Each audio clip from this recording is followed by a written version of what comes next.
Now, my friends, as a wise man once said, possibly I'm not actually going to fact check this, an enemy doesn't have to be a mutated, freakish abomination to be frightening, and that is definitely true of the enemies we're going to be talking about today, because these were the scariest enemies that we ever faced in non-horror video games. So let's have a chat, as I'm Jules, this is WhatCulture.com, and these are the 10 scariest enemies in non-horror games.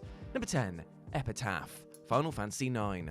Broader Final Fantasy series is home to a lot of rather frightening reoccurring monsters. The sneaky, stabby Tombury is an excellent example, known for taking considerable punishment and slowly shuffling forward before instantly taking down a party member. These little pests, though, are at least upfront about it. I mean, there's a giant knife that they're carrying, so I guess it's kind of only going to go one way. But Final Fantasy IX's Epitaph is rather more insidious than this. There's something tragically beautiful about these little stone memorials. Well, at first at least. They're only found in one area, a magic warding realm that Kuja completely understandably noped all the way out of.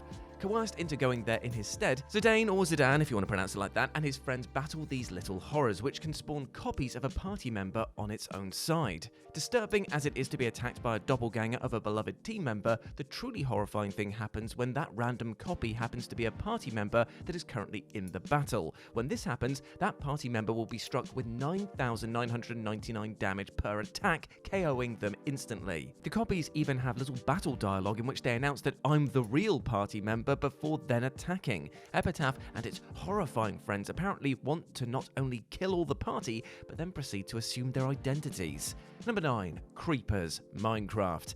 Now, it's difficult to say anything about the pesky creepers that hasn't already been said. It's even more difficult to reiterate just how terrifying these creatures can be. Is it their uncanny appearance and frightful eyes? Is it that awful noise that they make? Is it the fact that you can be intent on your current task and have no idea that they're there until they explode all over you and your painstakingly crafted base is reduced to ashes? Well, yes, it is, and yes, it is annoying.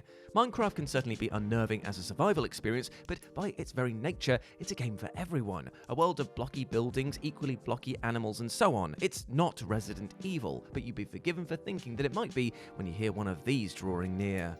Number 8. Monster Ock, Spider-Man.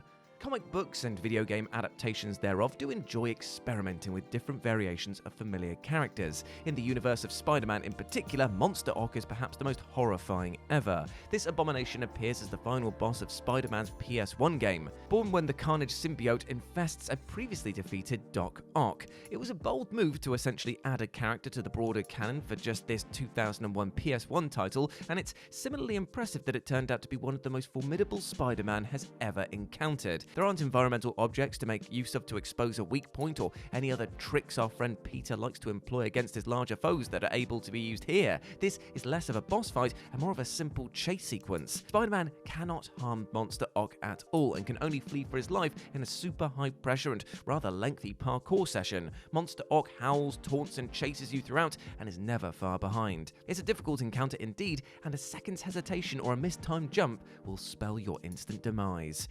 Number 7. Chozo Ghosts, Metroid Prime.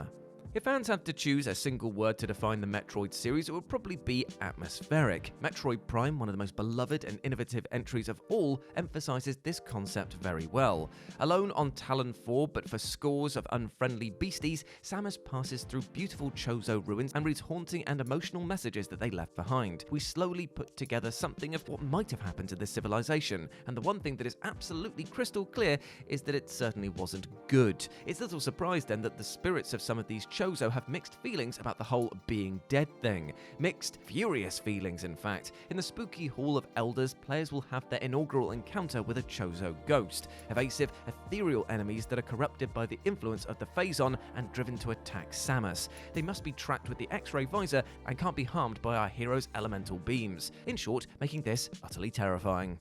Number 6. Queen Gohma, The Legend of Zelda, Ocarina of Time.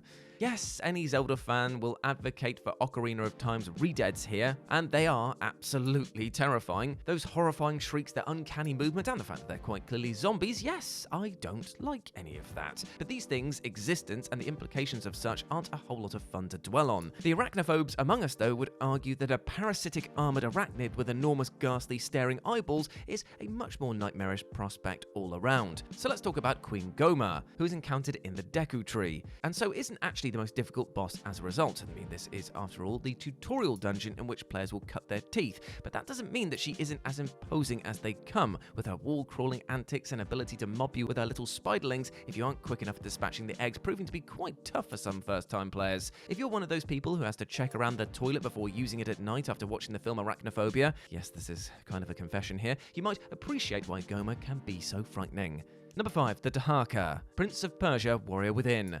The Prince of Persia fans may be used to having something of a safety net. While the games revel in spike pits, spinning blades, tricky jumps, and other platforming hazards seemingly determined to lacerate your royal rump, Prince of Persia The Sands of Time gives you a secret weapon, the limited ability to rewind time, thereby trying the sections again. As the Back to the Future series teaches us, though, nobody messes with time without consequences. And in the Prince of Persia series, these consequences take the following form: a hideous beast that appears in the sequel to trample you into a sad princely speck on the temple floor. In Prince of Persia Warrior Within, the iconically dark and edgy follow-up, the Dahaka is introduced. With the prince having defied death canonically and then numerous times as a result of the time-rewinding shenanigans, the towering enemy arrives to make sure that you meet that death. You'll encounter it across the Fortress of Time, barreling after you through scripted sequences like the Nemesis in Resident Evil 3. This thing is imposing enough just to look at, but the ghastly aura it leaves in its wake and the sheer fact that the prince, who spends much of the time acrobatically cutting a bloody swathe through all manner of foes, can't even harm it at all, and so can only flee, making all of this so much more frightening. It can actually be defeated using the water sword, however, but that's a different story. Number 4, Kingfin and the Bone Fins, Super Mario Galaxy. The Mario series has a surprising way of making undead enemies rather cute. Dry Bones, the skeletal Koopa troopers, are actually quite endearing, as long as you don't think too closely about the fact that they're reanimated again and again, no matter how many times Mario offs them and are forced to roam around the flaming halls of Bowser's domain forever. Super Mario Galaxy, however, upped the ante in that regard with Kingfin. This hideous shark boss from the Bone Fin Galaxy is designed along the lines of the sort of undead dragon that you might encounter in the Dark Souls series, dispensing with some of the cutesy design aspects that are so characteristic of just about anything else in this Super Mario series. Kingfin looks genuinely menacing, and the Bonefin minions it summons, though much smaller, have the same glowing eyes when battling Mario. The fact that they attack en masse and can't be damaged directly by Mario's attacks are not very comforting either. Kingfin is dispatched through swift assaults with thrown Koopa shells, and ultimately it's not a particularly difficult boss battle, but it certainly is an unnerving one. Number 3, Shriek, Ori and the Will of the Wisps.